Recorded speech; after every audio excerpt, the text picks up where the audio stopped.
आध्यात्मिक चेतना। नर और नारी ईश्वर की अद्भुत रचना। ईश्वर ने सृष्टि रचते वक्त स्त्री पुरुष में कोई भेदभाव नहीं किया। मनुष्य ने सहूलियत के लिए काम बांट लिए। धीरे धीरे साथ में अधिकार और कर्तव्य भी बढ़ गए। नर और नारी का मध्यवर्ती अंतर कृत्रिम है। दोनों ही मनुष्य वर्ग के अविच्छिन्न अंग हैं। दोनों एक दूसरे के पूरक एवं सहयोगी हैं। दोनों की अपनी अपनी विशिष्टता एवं उपयोगिता है। एकाकी रहने पर दोनों ही अपूर्ण एवं असंतुष्टि अनुभव करते हैं और नीरसता निराशा से घिर जाते हैं। दोनों अपने आप में समर्थ एवं स्वावलंबी हैं। कोई किसी से कम नहीं है। फिर भी पारस्परिक सद्भावना अर्जित करके अपनी श्रेष्ठता और प्रसन्नता कई गुना बढ़ा लेते हैं। यह आदान प्रदान विश्व ब्रह्मांड की स्थिरता और गतिशीलता का आधार है।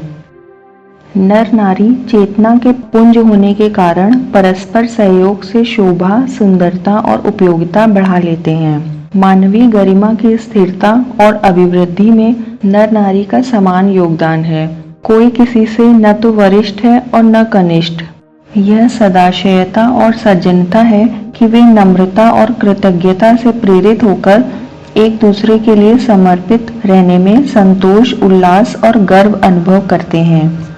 परंतु यह भावना और योगदान दोनों तरफ से होना चाहिए, न कि सिर्फ एक तरफ से। गाड़ी दो पहियों पर चलती है। ताली दो हाथों से बजती है। यात्रा के निमित्त दोनों पैर उठते हैं। दो आँखों, दो कानों, दो नथनों, दो फेफड़ों को परस्पर पूरक कहा जा सकता है। इनमें से एक रहे, दूसरा न हो तो कुरूपता तो बनेगी ही।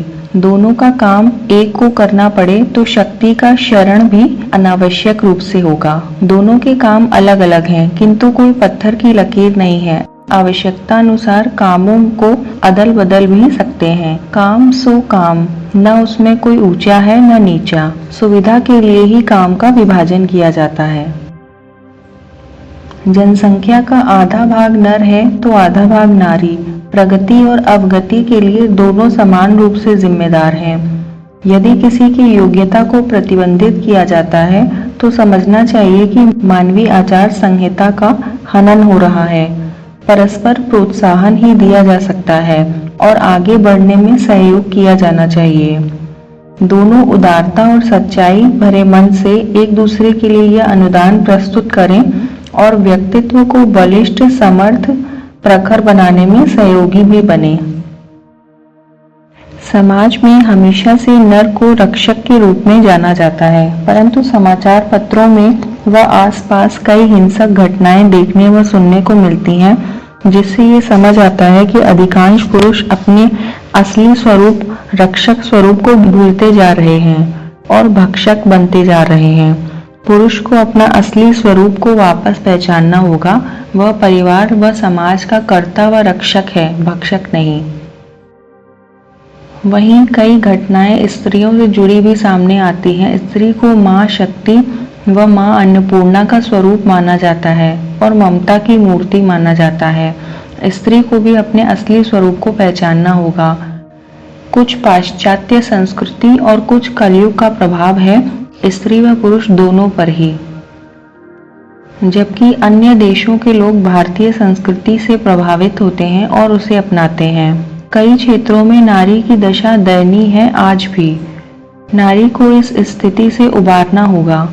अगले दिनों नारी को हर क्षेत्र में नर की समता करनी होगी, सहायक समर्थ भूमिका निभानी होगी। पर यह तभी संभव है जब उसे कामुकता के नारकीय अग्नि में जलने और जलाने से बचाया जाए। अगले दिनों नारी का देवी स्वरूप निखरना है, जिससे वह सर्वत्र सुख शांति की स्वर्गीय वर्षा कर सके।